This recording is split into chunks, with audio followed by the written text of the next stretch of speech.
Captain Sparrow ၏ဖွင့်ဟချက်များ6နှစ်သားအရွယ်ကငါလွတ်ခဲ့တဲ့စက်ကူသင်္ဘောလေးဟာနှစ်ပေါင်း30ကျော်ကြာတဲ့အခါတစ်စေသင်္ဘောဖြစ်ငါစီပြန်လည်ရောက်ရှိခဲ့။ကုန်လွန်ခဲ့တဲ့အချိန်ကာလတွေကရေပေါ်မှာဘောလုံးမျောနေတဲ့ဇင်ုံငှက်အသေးတွေလိုငါတို့မျိုးဆက်ဟာမရှိတဲ့ဂျန်နာနောက်ကိုလိုက်နေကြတဲ့မျက်စိတစ်ဖက်လက်ပင်လယ်ဓမြတွေဖြစ်တယ်။ငါဝေကြီးမှန်မြောင်းမှာမြင်နေရတာကကဘာမကြီးသချင်းကိုမျက်စိစုံမိတ်ပြီးတီဆိုးနေတဲ့အကြောင်းသားလေးတယောက်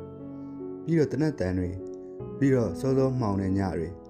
ပြီးတော့မမီတစ်ချက်မီတစ်ချက်ရေဒီယိုတန်တွေပြီးတော့မျက်ရည်တွေအဲ့ဒါတွေပြီးတော့ဒရဲချမ်းတိုက်ခတ်တဲ့လေအဲ့ဒီလေဟာငါတို့တင်မောကိုတကယ်ဘွားရဲ့ဝဲခဲ့စီကိုတဟုန်တို့တွန်းပို့ပေးခဲ့ဘောင်ဝင်ခတ်နေတဲ့လှိုင်းတွေကသမိုင်းရဲ့စာမျက်နှာတွေတည်သွားတဲ့ပင်လယ်ဓမြအိုကြီးတွေငါတို့ရေထဲပစ်ချလိုက်ကြတယ်သူတို့လက်ဖြံပေါ်ကကြောက်စူးပုံဆေးမင်ကြောင်တွေဟာခုတော့ငါတို့လက်ဖြံပေါ်ရောက်ရှိခဲ့ပြီတင်မောကုန်းဘက်ပေါ်မှာတော့အသက်ရှင်ကျန်သူတွေရဲ့အရေးမဲမဲကြီးတွေမြုပ်တစီစီနဲ့ပင်လယ်ရေလှိုင်းတွေကဘွားတွေကိုဆက်လက်တိုက်စားလို့ငါတို့တစ်စေတင်မောကြီးကလည်းဘောင်မင်းခတ်နေတဲ့လှိုင်းတဘိုးတွေထဲမှာဆက်လက်ခုံမောင်းလို့ဒီချိန်မှာတော့ငါတို့ဟာမိုးကုတ်စဝိုင်းနဲ့လက်တကန်းလို့အထိနီးကပ်သွားခဲ့ပူပါတယ်ချိန်တွေကပြောင်းသွားပြီလေအခုတော့ပင်လယ်ပျော်လင်းမိုင်တွေကသူတို့ပျော်တဲ့ပင်လယ်ထဲမှာပဲသူတို့ကိုသူတို့အဆုံးစီရင်ကြခစ်တဲ့ရဲ့နေအောင်ကြီးအောက်မှာမိစ္ဆာပန်းဝင်တွေကတငွားငွားတဆင်းဆွေငါတို့ရဲ့မုတ်စိတ်ကျင်စွယ်တွေကလည်းတဖွာဖွာတလွင်လွင်မျိုးကောင်းလန်တော်ကြီးကိုတိုင်ထိတ်မှာလွင့်ထူလိုက်ကြတဲ့အခါငါတို့အားလုံးဦးညွတ်အလေးပြုကြပါတယ်ချိန်တွေကပြောင်းသွားပြီလေသမုတ်တရားရဲ့အလဲဘိုးကိုချိကပ်မိသလိုဘဝရဲ့အလဲဘိုးကိုငါတို့ချင်းကပ်မိပေါ့တချို့သေးတချို့ယူနန်တချို့ဒုက္ခိတဖြစ်အများစုကတော့နေဆာဒူကအသက်ရှင်ခြင်းရဲ့ပိုက်ကုံထဲမှာတပြက်ပြက်နဲ့ရုံးကန်လူးလွန်လို့တစ်ခါတလေလမ်းပြောင်းနေတဲ့အခါရေပြင်ပေါ်ကခြေရဟောင်းတွေနောက်ကိုသာလိုက်ခဲ့မိငါဟာ OCDL လို့အိမ်ပြန်မရောက်နိုင်သူလားကလေးဘွားရဲ့တခုသောညနေမှာငါငိုပြီးအိမ်ကိုအပြေးပြန်ခဲ့ဘူးတယ်ငါစွတ်ကျက်အဖြူပေါ်မှာစပိန်ဘင်းရာကြီးနဲ့ပေါ့အိမ်ရောက်တော့ငါညီလေးနှစ်ယောက်ကငါ့ကိုဝိုင်းရေးကြတယ်ငါငိုနေရနဲ့ရဲမိတဲ့အထိအဲ့တုန်းကငါမျက်ရည်တွေကပူပူနွေးနွေးငါပျော်ရွှင်မှုကလည်းစိမ့်စိမ့်ဆိုးဆိုးချိန်တွေကပြောင်းသွားပြီလေခုတော့အင်တာနက်မှောင်တဲ့မင်းကျင်စွယ်တွေထဲမှာဖြူတချို့တွေ့နေရပါပေါ့စပယ်ရိုပြီးတော့လူငယ်ဘွားတစ်ချောင်းလုံးဘလူးတွေရဲ့ကျုံးပေါ်မှာပဲပိတ်မိပြီးတက်တီတွေပျောက်ဆုံးခဲ့တဲ့စပယ်ရိုခုချိန်မှာဘလူးကြီးကမင်းနာမည်ဘယ်သူလဲလို့မေးခဲ့မယ်ဆိုရင်လည်းငါနာမည်ဘယ်သူမှမဟုတ်ပါဘူးလို့ပြန်ဖြေဖို့အစဉ်သစ်ရှိနေတဲ့ချင်းကသူရဲကောင်းကြီးခုတော့တရေဘောကြောင်သူကြီးစပယ်ရိုစလိုင်းမီတွေထိုးထားသလိုမျိုးလင်းထိန်နေအောင်ဖန်တီးထားတဲ့အမှောင်တူကြီးထဲမှာနှစ်ပေါင်းများစွာငါတို့ပျော်ရွှင်ခဲ့ကြပုံကမစင်ပုံထဲမှာပျော်နေတဲ့လောက်တွေလို့စပယ်ရိုရေတားရေဖျောင်းနိုင်လေးထွန်းလိုက်ပါဦးဖျောင်းနိုင်မီရဲ့အလင်းမှုံအောက်မှာဆိုရှယ်လစ်စနစ်ရဲ့တမန်တော်မြေကျော်ကြီးတွေ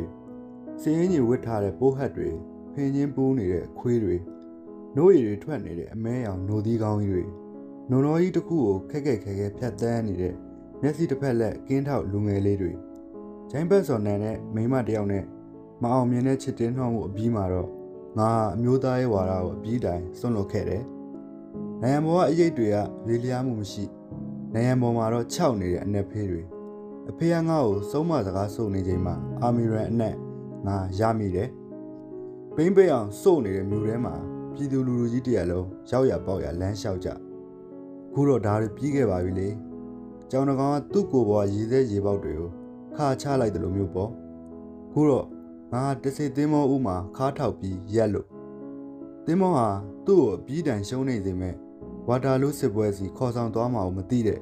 နပိုလီယန်မတိချင်းမျိုးနဲ့ပေါ့ငါတို့တစိသင်းမောဟာဝန်ပလွေစိုးရဲ့ဗိုက်ထဲမှာဆက်လက်ခုံမောင်းလို့မိုးတိမ်ဖြူဖြူတွေကနောက်ပြန်လွင်မျောတဲ့အခါ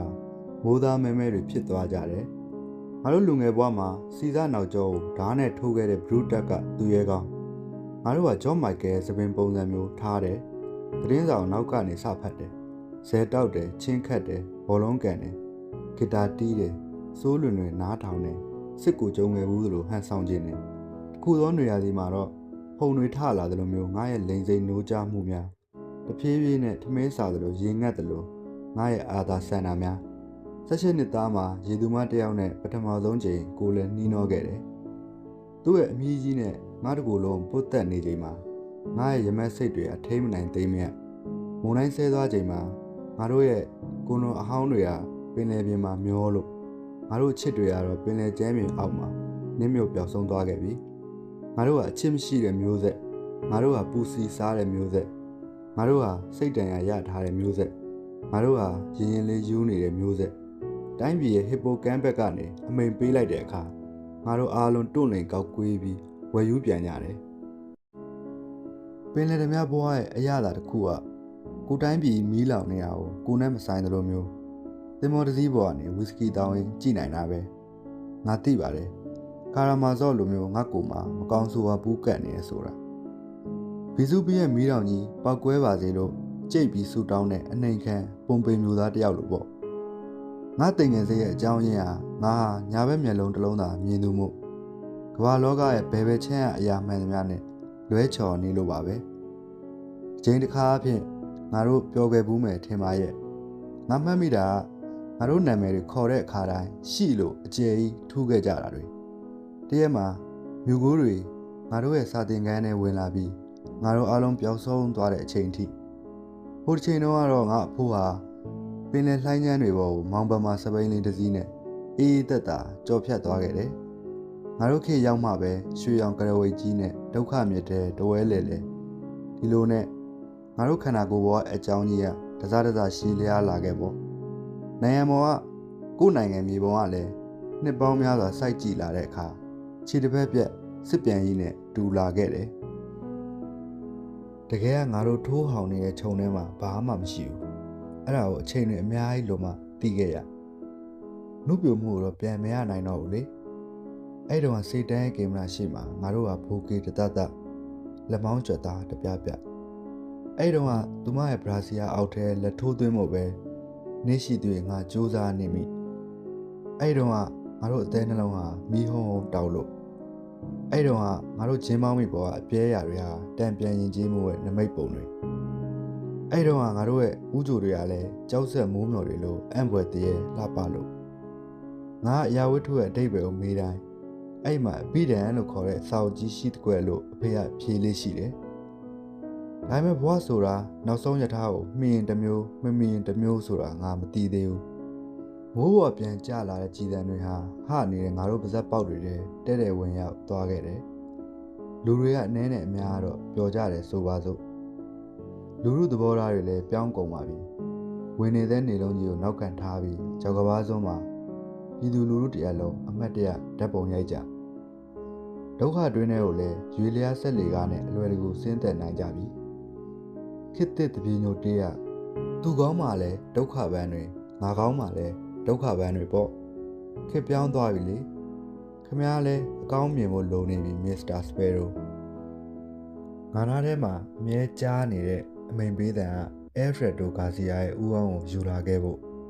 ဒါမှမဟုတ်သူတော်စင်တစ်ပါးရဲ့ဦးအောင်ပဲဖြစ်ဖြစ်ပေါ့မြစ်ပြင်ပေါ်မှာဒီလိုဆွဲပြီးသွားနေတဲ့ဒုက္ခိတအချိန်ကာလကြီးငါတို့ဆယ်ယူလိုက်တိုင်းဒိုက်သေးတွေပဲဖြစ်နေခဲ့တာကြောက်တုံးတွေလိုလေးလံတဲ့နေ့တွေမှာအဲ့လိုတစုံတစ်ယောက်ကရေးသားခဲ့မှာပါစွပ်ပြုတ်ပကံထဲမှာမျောနေတဲ့ကားမန်ရဲ့စီးကုံဝင်တစ်ချောင်းဒါပေမဲ့စွပ်ပြုတ်ကငါမပြည့်ရဘူးလေငါညာဘက်အဆုတ်မှာရှိတဲ့ဂလိုင်းလေးရနေအမှောင်ဝါတကူလုံးကိုပြတ်နှက်အဖေကသူ့ဒူးကောင်းကိုကုတ်ပြရင်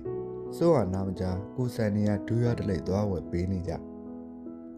ပရီဘောကအင်္ဂလိပ်မှာမေဒီမျက်စိကွယ်သွားတော့ဒီဘဝမှာငါတို့ဘာလာလောက်ကြတာပါလဲလို့ပထမဆုံးအချိန်တွေးမိခဲ့အဲ့နောက်ဖြစ်များလာတဲ့ငါးတွေရဲ့ရေမွန်းတေဆုံးမှုရေရောက်ထဲမှာနှစ်ပေါင်းများစွာသူတို့ဘလို့နေခဲ့တယ်လဲငါကောင်းတဲ့ကြည်စံကိုနောက်ကျောင်းပြန်ကြည့်လိုက်တော့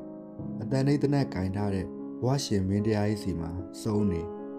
ဂျုံရုပ်တွေလိုအလင်းအမြန်မှာကြောလာတဲ့ဘဝရုပ်ရှင်ရုံရဲ့နောက်ဆုံးတန်းမှာငါတို့လိန်နေညောင်းနေအောင်တောင်းတင်းနေခဲ့ကြတာ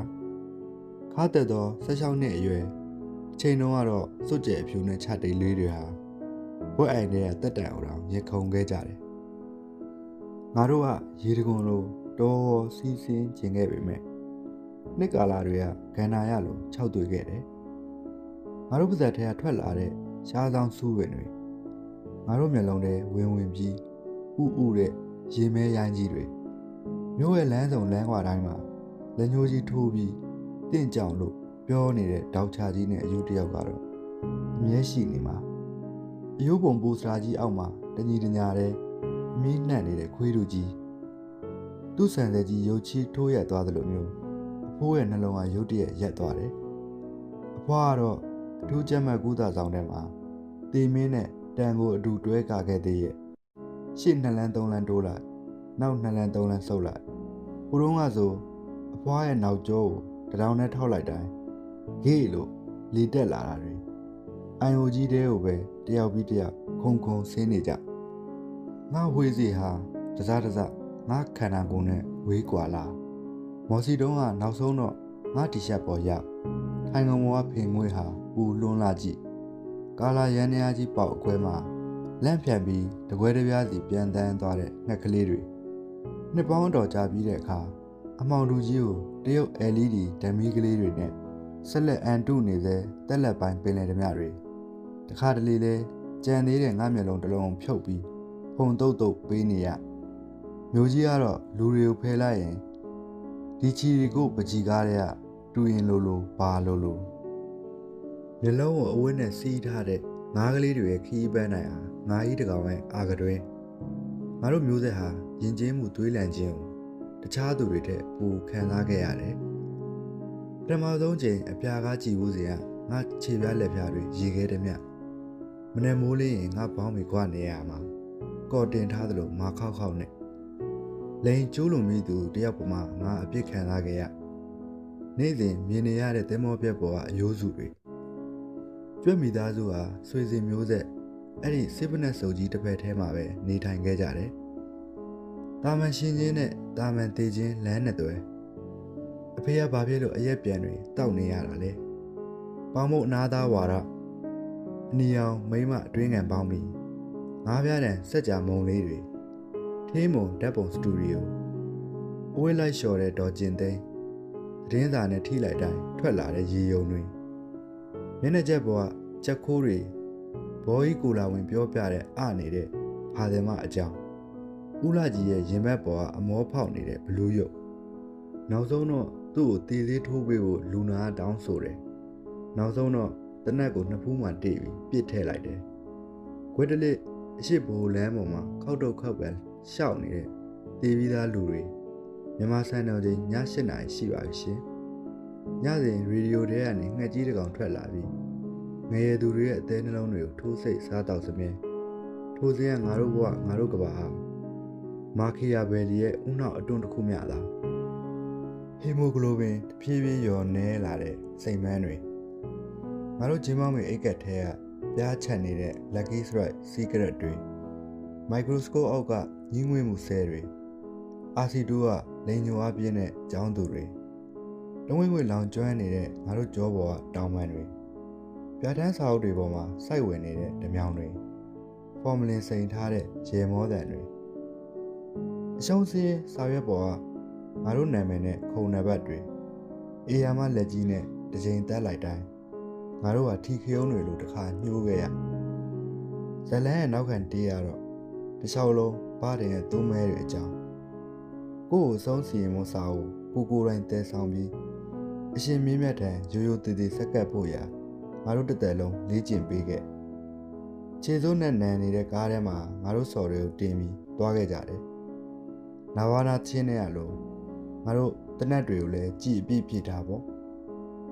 ရေရှိတဲ့အခါကြက်တန်နေရရေနေတဲ့အခါဆိုမဲကောင်ညကနှုတ်ပြိုနေသေးတယ်ဆိုတာငါတို့ရဲ့လက်သုံးစကားပလင်းတွေကိုငါတို့တက်ပစ်တယ်မျိုးချစ်စိတ်အပြည့်နဲ့ငါတို့တုံးလှုပ်ခဲ့ကြပါတယ်နှင်းမုန်တိုင်းတွေကိုကီတီလို့ဤကလစ်អော်ခဲ့တယ်လို့မျိုးအမောင်တူကြီးတွေကိုအချစ်ရည်လို့ငါတို့အကျေကြီးអော်ခဲ့ကြတယ်လေအဲ့လိုခက်ခဲတဲ့အချိန်ကာလတွေကိုဒဏ်ရာရထားတဲ့ချင်းသေးကြီးတွေလို့ငါတို့ဖြတ်တန်းခဲ့ပါတယ်